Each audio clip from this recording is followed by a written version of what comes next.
Perkenalkan, nama saya Rio Pradinata, NPM saya 201301000092. Klaster 1, reguler 2, 3D, program studi agroteknologi. Hadirnya saya di sini untuk mempresentasikan atau menyelesaikan tugas dari mata kuliah praktek teknologi perlindungan tanaman. Pada mata kuliah ini dengan materi pengenalan serangga. Yang pertama yaitu serangga pada belalang kayu atau bisa disebut dalam bahasa Latin Phalanga nigricornis dengan kingdom Animalia. Dampak kerusakan yang diakibatkan hama ini yaitu hama ini menyerang tanaman muda dan tua dengan merusak tanaman pada bagian daun dan pucuknya. Daun yang dimakan oleh hama ini akan menjadi berlubang-lubang, tetapi tulang daun dan urat-urat daun tidak dimakan. Gejalanya kadang-kadang sulit dibedakan dengan gejala lubang-lubang yang diakibatkan oleh ulat. Lubang akibat serangan belalang ini tepinya bergerigi atau bisa dikatakan tidak mulus. Sedangkan akibat serangan ulat halus itu lubangnya kecil-kecil dan mulus. Tanaman yang sering diserang oleh hama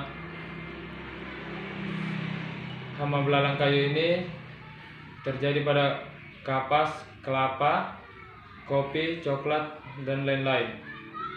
Selanjutnya, cara pengendalian hama ini yaitu pengendalian hama ini dengan dua cara, yaitu secara mekanis dan fisik, dengan mengumpulkan kelompok-kelompok telur belalang dewasa serta nimfa-nimfanya. Selain itu, pengendalian hama ini juga dapat menggunakan predator seperti burung pemakan ulat.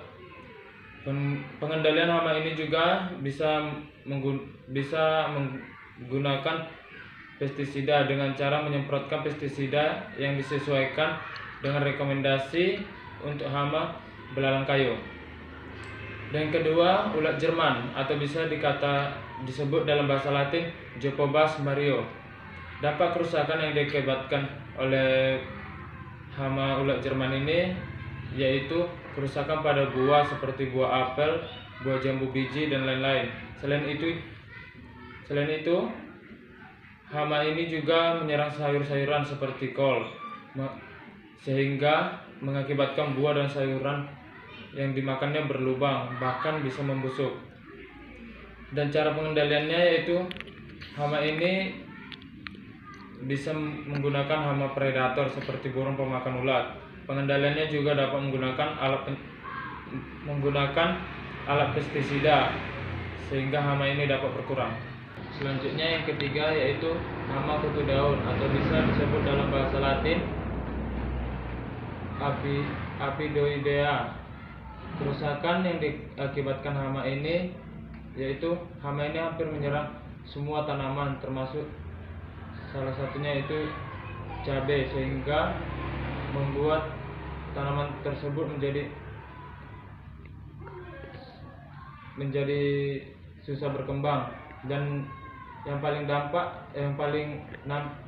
bisa kita lihat pada daunnya, yaitu dengan daunnya dapat menjadi keriting dan bisa layu bahkan mati. Dan cara pengendaliannya yaitu penanganan secara teknis. Maksudnya secara teknis itu dengan menggunakan musuh alami seperti kreson.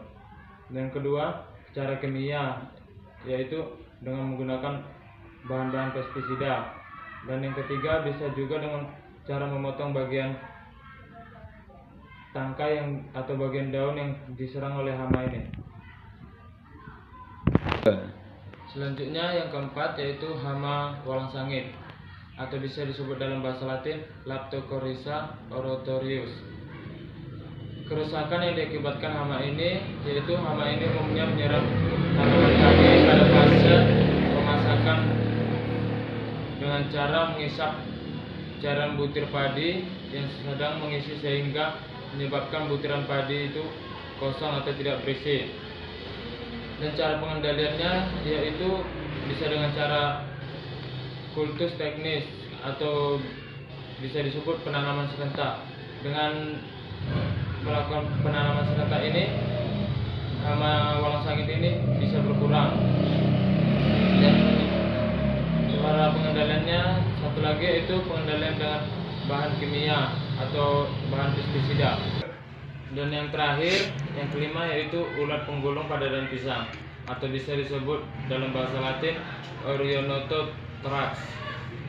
Kerusakan yang diakibatkan oleh hama ulat ini yaitu dengan menggulung pisang untuk dijadikan sarangnya, sehingga daun pisang itu dapat rusak atau bisa sampai habis.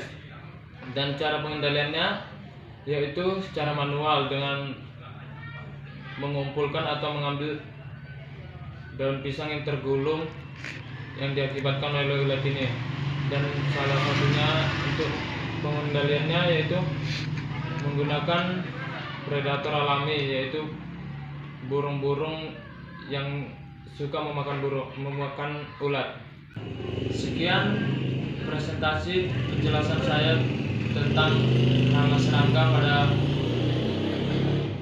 mata kuliah ini.